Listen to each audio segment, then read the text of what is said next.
Gimana nih tadi rasanya nih? Excited banget pastinya, karena kebetulan memang baru pertama kali juga ketemu sama Niko ya. Baik, sibuk apa sekarang? Sibuk membenahi diri.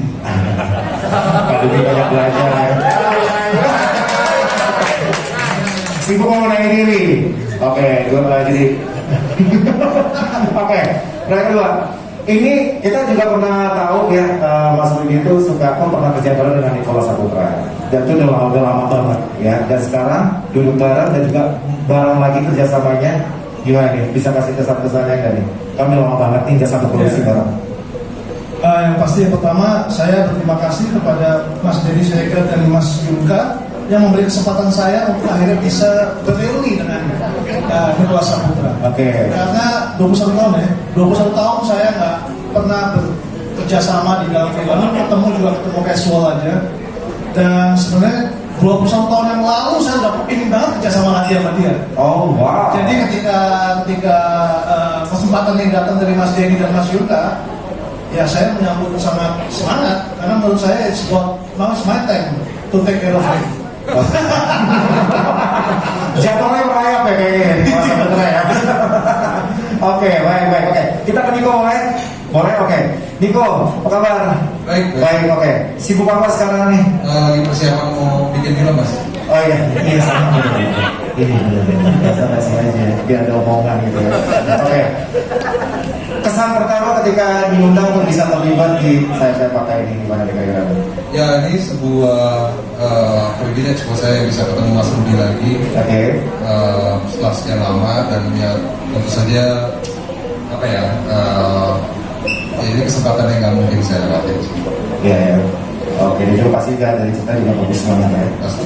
Oke, thank you Niko dan juga eksekutif produser Denny Siregar. Mari. Saya salah satu followernya dia. Mas Denny, apa kabar? Oh, pakai Bang Denny biasanya ya. Oke, Bang Denny Siregar. Kenapa kepikiran bikin film? Kenapa ya? Kita pengen bikin film aja. Gitu. Kebetulan ketemu sama Pak Yunka, ketemu sama Rudi Sudjarwo yang terus terang gua anggap sebagai sutradara legend dan harus gua hormati. Gue pengen mengawinkan dia sama Niko lagi di sebuah film dan gue cuma tinggal bikin panggungnya aja. Gue yakin kalau kerjasama antara Rudi Sudjarwo dan Nicholas Saputra itu akan bikin film ini punya level yang lebih tinggi daripada banyak film lainnya di Indonesia. Oke, siap. Berarti ini merupakan proyek pertama ya berarti ya? Ya, bisa dibilang begitu. Proyek pertama. Oke, sukses pastinya ya. Oke. Ariel Tak. Hello. Finally I meet you. Oke, Ariel apa kabar? Alhamdulillah baik. Baik. Oke. Baik, sibuk apa sekarang? Aku sama kayak Niko lagi sibuk persiapan film. Kan mau tanya semuanya persiapan film semua. Oke. Feelingnya gimana pas diajak produksi film ini? Deg-degan banget sih pastinya, excited banget buat aku para tes dan kru yang luar biasa ini, dan peran dan adegan aku cukup challenging di film ini buat aku, jadi very excited to do this movie. Masya. Luar biasa, sukses pastinya ya. Terima kasih. Ibu Dewi Rawan, apa kabar Bu? Iya. Pengalaman, Niko udah jawab juga. Saya nggak akan mengulang ketiga kalinya. Lumayan ya. Ibu? Kan soalnya kalau saya nanya banyak, wartawan ada pertanyaan. Oke, rasanya gimana Bu? Diajak lagi gitu. Karena kemarin tahun 2021 Yes. hampir setahun saya dan Indonesia dan nggak cuma kawan nggak main film dalam minggu ini ya apalagi dari saya nolak dan apalagi Uli sama ini sama Niko yang lain langsung dan saya juga followernya Bang Denny Sama. senang banget ya. Ayo ini Bisa tolak ya. Luar biasa deh. Tepuk tangan dong semuanya lagi dong. Yang belakang ntar ya. Ya kita cari barang-barang ntar ya. Oke. Tapi yang pastinya untuk lebih detail lagi ke teman-teman media, kita bakal dengerin juga untuk dari Mas Denny Siregar juga untuk kayak ngegamblang pas gitu ya, tentang film ini. Silakan Mas Denny, boleh. Nih, pegang. Oke. Film ini tuh sebenarnya berawal dari cerita-cerita tentang peristiwa di Makobrimob tahun 2018 yang mungkin banyak yang lupa. Ya, itu cerita yang lumayan menyakitkan ketika mendengar langsung dari sumber-sumber utama tentang gugurnya anggota Densus 88 di sana. Saya kemudian kontak Pak Yunka, saya kemudian kontak Rudi, dari Rudi kemudian bicara dengan Nicholas Saputra, akhirnya kita ketemu Ariel Tatum dan banyak teman-teman lainnya. Akhirnya kita sepakat untuk membuat sebuah, bisa dibilang ini monumen ya buat mereka ya. Karena jarang sekali orang-orang yang gugur di negara kita itu diberikan sebuah monumen. Jadi sekaligus sebagai sebuah peringatan tentang bahayanya radikalisme dan terorisme di Indonesia. Dan cuma disinilah orang-orang seniman itu bisa membangun sebuah karya sebagai bagian daripada perang pikiran dalam mereka. Itu aja Mas Rudi. Oke, nice, thank you. Oke, kita ke Mas Rudi boleh ya. Mas Rudi. Nah, untuk nambahin lagi nih ide konsep dari Mas Denny sendiri nih. Kira-kira Mas Rudi kenapa mau ikut terlibat dan juga mau kasih message apa nih untuk kayak pengalaman topik ini? Kalau saya ketika diberi kesempatan seperti ini, saya sebenarnya ini ya amanah dari bapak saya. Bapak saya lahir sebagai anak polisi, dan waktu itu bapak saya menyuruh saya menjadi polisi, saya nggak mau. Dan akhirnya saya merasa bahwa kayaknya gue berjuangnya dari luar aja. Oke, buat lo, buat bapak saya, tapi kayaknya nggak bisa di dalam, harus dari luar. Nah, kebetulan kesempatan ini datang, saya merasa ini bisa mewujudkan amanah itu. Dan kebetulan yang kita angkat adalah sebuah peristiwa yang menurut saya penting. Tapi ya bangsa kita kan begitu ya, bangsa kita tuh event yang paling penting aja lupa kita dalam hitungan bulan gitu. Jadi menurut saya kalau bukan dari kita yang mengingatkan diri kita dan sesama kita bahwa ini adalah sesuatu yang patut untuk kita renungkan, patut kita pelajari kenapanya, saya rasa siapa lagi gitu. Nah, kebetulan memang kegelisahan kita juga nyambung. Menurut saya gini, proyek ini menjadi sesuatu banget karena ini kombinasi dari berbagai kegelisahan kita bersama yang mungkin sebenarnya dirasakan banyak orang, tapi mungkin harus dimulai oleh seseorang gitu. Jadi buat saya ini sebuah proyek yang sangat personal banget ya. Jadi buat saya mungkin saya meng-quote kata-kata Denny bahwa ini adalah perang kita terhadap apa yang kita harus perangi. Nah, ini adalah perang kita bersama sebenarnya. Ya kan? Nice, oke, baik. Kita langsung ke Niko ya. Oke, jangan dulu Pak, jangan dulu. Oke, Niko. Jadi ini juga kayak kalau aku juga tantangan juga ya. Kebetulan juga aku salah satu orang yang suka nonton film-filmnya Niko, yang berbagai perang gitu. Dan juga ini kan diangkat dari satu buah kisah nyata, ya kan gitu loh. Dan kenapa Niko mau untuk bisa terlibat di film yang akan kita produksi ini? Kira-kira? Banyak hal, tapi yang salah satu yang utama adalah karena Mas Rudi gitu. Oke. Karena ya maksudnya saya kesempatan untuk main lagi sama Mas Rudi udah lama nggak pernah, dan Mas Rudi juga seorang sutradara yang sangat suka bekerja dengan pemain gitu. Jadi buat saya waktu itu saya pikir ini pasti bakal seru, dan pasti pemain lain yang dipilih Mas Rudi juga asik-asik gitu, karena itu dia, karena Mas Rudi suka bekerja dengan aktor gitu. Jadi itu sih saya yakin ini bakal jadi line up pemain, kru, tim yang bagus gitu. Oke, dan juga udah kangen banget ke produksi film ya, kangen banget ya. Ya. Oke, siap, thank you. Oke, kita ke Ariel mulai. Oke, Ariel, oke. Ini juga aku juga sering lihat film kamu ya. Dia juga kalau aku lihat nih kayak dari story-nya sendiri, background-nya, ini kan satu buah tantangan juga kayaknya ya. Karena kan juga maksudnya kita kan bisa percintaan gitu kan. Sekarang ini main game dari kisah nyata nih. Ya, waktu ditawarin gimana, ada beban nggak sampai ke titik ini sekarang gitu, sebelum produksi gitu ya? Ada beban nggak, atau mungkin ada apa gitu? Bebannya sangat besar ya gitu. Challenging in a good way sih, suatu hal yang bikin stres tapi masih stres yang bagus gitu, stres yang memotivasi aku untuk keluar dari zona nyaman aku, terutama dari film aku yang kemarin Dragon Karya kan film anak-anak dan keluarga yang sangat fun dan relaxing gitu ya. Begitu masuk ke project ini ditawarin dan dipercayakan untuk memerankan Nani, aku ngerasa ya semangat untuk keluar dari comfort zone aku untuk coba beraktivitas lagi. Challenge ya berarti ya. betul. Oke, good. Oke, kita sudah ada Pak Monti Tiwa sini, tepuk tangan dong, Pak Monti. Boleh ke Pak Monti, mungkin silakan boleh Pak. Reading dong, saya samping dong buat kita dong, gitu loh. Oke, semuanya depan harus ngomong. Halo, selamat sore. Ya saya jujur di sini. Mohon maaf tadi terlambat, Mas Denny dan kawan-kawan. Tapi di sini senang sekali bisa dapat kesempatan dari Mas Denny, Pak Yun, dan untuk pertama kalinya setelah tahun 2007 saya reuni lagi sama Rudy akhirnya, dan itu saya tunggu-tunggu banget, monumental. Didukung sama pemain-pemainnya ini sebetulnya semua selain Poppy sama Aryo sama Iwa ya, udah saya incar juga selama ini, tapi akhirnya ketemu di sini. Terima kasih. Jadi ini benar-benar pengalaman yang sangat menyenangkan dan sebuah hadiah buat saya ketemu lagi sama Rudy. Terima kasih Mas Denny sama Pak Yun. Oke, thank you. Thank you, Mas. Karena sutradaranya juga kelas berat. Gue nggak bisa sih pemain yang tidak kelas berat kalau kemudian sutradaranya kelas berat, itu aja. Film ini filmnya Rudi Sudjarwo, jadi gue harus menyediakan orang-orang yang memang punya level sama Rudi Sudjarwo. Mas Rudi tambahannya kayak gini, silakan. Oh udah, oke. Pemain kali ya, pemain.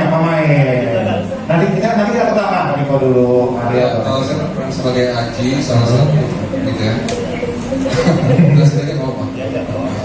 Saya berperan sebagai Aji di film ini, salah satu anggota Densus utama.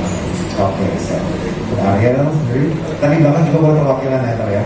Saya berperan sebagai Nani dan ini yaitu sebagai istri dan bapak Aji. Nah, Ibu silakan. Saya berperan sebagai ibunya. Oke, mungkin ada di belakang siapa? Silakan yuk. Nah, gitu. Nah, paling tua. Pulang ya, pulang. Jangan dong. Saya di sini memang dituakan karena nama saya di film ini jadi Haji Sadikin.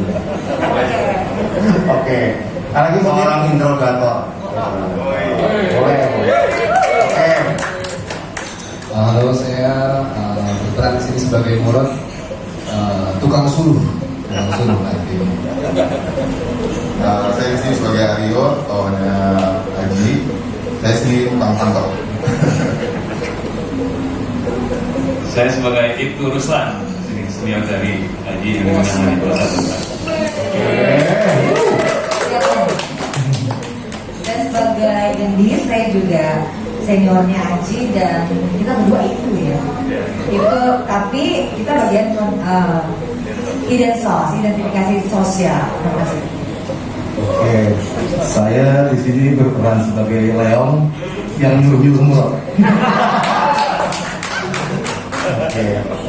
Saya berperan sebagai Rosid. Saya nurut apa kata Leo. Keren banget, keren banget. Nyambung semua. Saya berperan sebagai Ridwan. Saya anggota. Kamu? Saya teman kamu. Saya pun tadi tim Densus juga. Oke, siap. Oke. Terima kasih. Seperti yang saya dan pemain lainnya lakukan juga, kita sudah tentu saja melakukan reading selama bulan Januari, lalu kita melakukan riset yang sesuai dengan karakter kita.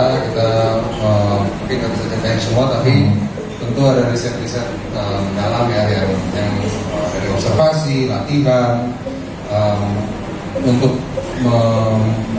menyempurnakan adegan juga. Kita juga diajak sama Mas Ruby ke lokasi yang nanti mau jadi tempat syuting, kita latihan di sana sekalian, benar. Tentu saja berkenalan dan menggali informasi sebanyak-banyaknya tentang peran yang kami lakukan. Untuk chemistry tentu saja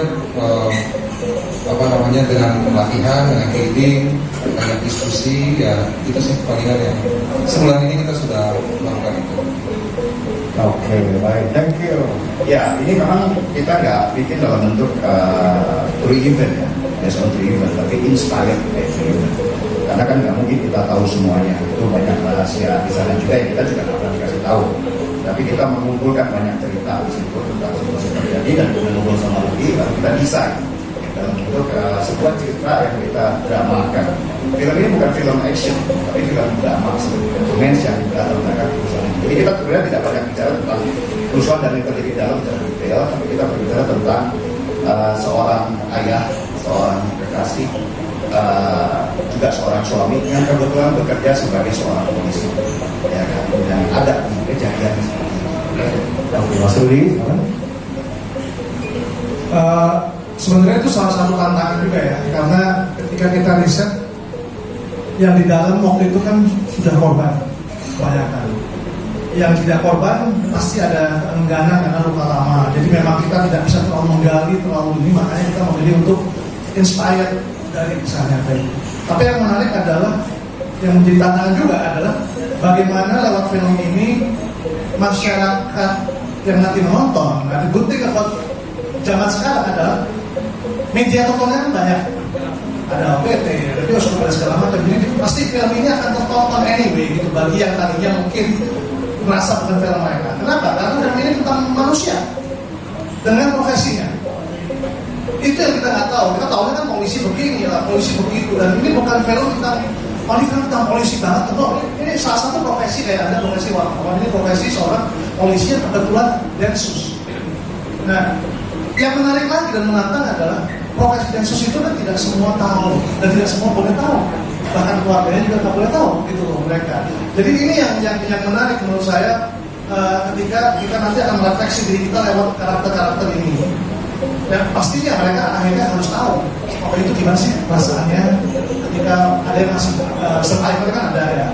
Terus bagaimana sih di luarnya waktu itu. Tapi kita nggak mau masuk terjebak dengan kenapa kok ini bisa jebol, kenapa ini kok bisa begini. Karena kalian tahu juga.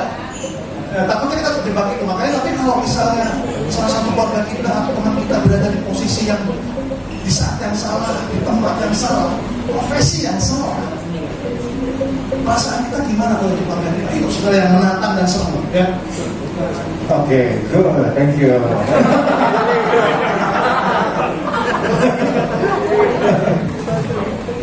Apa tadi? Susah. Gimana rasanya bermain? Yang namanya bermain ya pasti menyenangkan. Ya kan, saya juga bermain. Tapi emang kalau dibilang ini besar apa enggak ya itu perspektif lihatnya aja. Tapi buat gue mungkin hal kecil buat orang lain bisa jadi hal besar buat gue. Ya kan?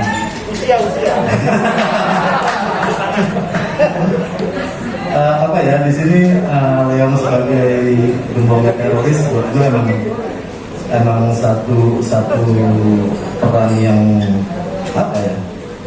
Yaitu tadi yang seperti Mas Rudi bilang, ini bercerita tentang manusia dengan apa yang dilakukannya. Ya kebetulan gue seorang manusia yang emang berkecimpung di gerakan terorisme. Nah itu buatku menarik banget karena intinya film ini tuh human interest itu kuat banget, sangat kuat. Manusia, kadang-kadang kita lupa sebagai manusia, kita kejebak sama profesi kita, polisinya, teroris bangsat dan lain sebagainya. Dan sampai akhirnya kita lupa sendiri kalau kita tuh manusia. Polisi juga manusia dan teroris juga manusia. Itu yang coba kita lihat di sini. Sampai akhirnya value inilah yang dipegang di film saya patah itu aja. Oke, good. Kita mengalir, silakan Mbak. Gimana nih tadi rasanya nih? Excited banget pastinya karena kebetulan memang baru pertama kali juga ketemu sama Diko ya, nggak pernah ketemu sebelumnya, jadi baru ketemu sejam lalu ya. Sejam lalu tadi kan pas ya bisa ya dekat dan pas ketemu ternyata excited banget karena Diko orangnya sangat detail, open for discussion dan seru loh. Gitu sih. Oke, baik. Satu lagi. Oke, sebenarnya itu di film ini, oke, saya pribadi kan sudah mungkin bareng sama Niko lah, memulai di film udah puluhan tahun, dan bagusnya ketika saya pribadi punya waktu untuk step back berapa langkah ke belakang dan tidak melakukan rutinitas yang cukup lama di film ini menjadi sangat segar buat saya. Saya nggak terjebak dengan harus begini ya, bukan gitu, begini aja, enggak. Nah, kebetulan juga kita dipertemukan dengan tim yang cukup fresh itu artinya Denny masih punya kegelisahan yang luar biasa, Yunka juga punya kegelisahan yang luar biasa, yang lain juga, Monty juga. Jadi ketika itu jadi satu, kita akhirnya meramu sebuah cerita yang menurut kita bisa dinikmati sama semua orang dan tidak dimakan waktu sebenarnya. Beda kalau kita mau bilang nih, kita mau bikin film Densus ya, nah itu pasti akan tidak semuanya merasa ini film mereka. Tapi kalau kita merasa bahwa ini adalah gimana arahnya ya supaya banyak nilai di film ini yang kita rasakan seperti layaknya kita juga bukan Densus, tapi kita juga merasakan itu family values, nilai keluarga harus kita masukkan. Seorang laki-laki bagaimana dengan profesi dan dengan keluarganya, bagaimana keep the balance itu misalnya, dan bagaimana menyikapi sebuah peristiwa, bagaimana kita bereaksi terhadap peristiwa. Itu yang akhirnya kita diskusikan secara ketat, bahkan sampai leading pun itu saya sangat terbuka sekali dengan pemain untuk bagaimana, karena di akhir hari kan karakter ini bukan karakter di atas kertas. Kan kalau skrip dari Ponti kalau cuma jadi kertas, mereka yang harus hidupin. Ini harus gue bikin, oke, gimana nih supaya ini hidup punya nyawa? Kita apain nih nyawanya? Kita apain? Kita arahin kemana? Semua pemain saya arahkan begitu. Kalau pemain ini gini gimana? Kalau ini gimana? Kalau pemain ini reaksi gimana? Itu kita bahas itu dalam leading. Jadi leading itu sekaligus juga memfinalize apa yang works, apa yang enggak untuk mereka. Jangan sampai mereka cuma menerima, menelan mentah-mentah, kok harus ngomong ini ya? Udah ngomong aja deh.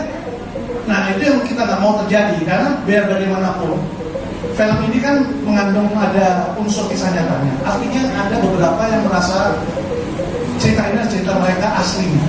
Kita juga nggak mau bermain dengan keluarga korban. Kita juga nggak mau bermain dengan keluarga-keluarga yang merasa terpengaruh dengan kejadian tragedi kemarin.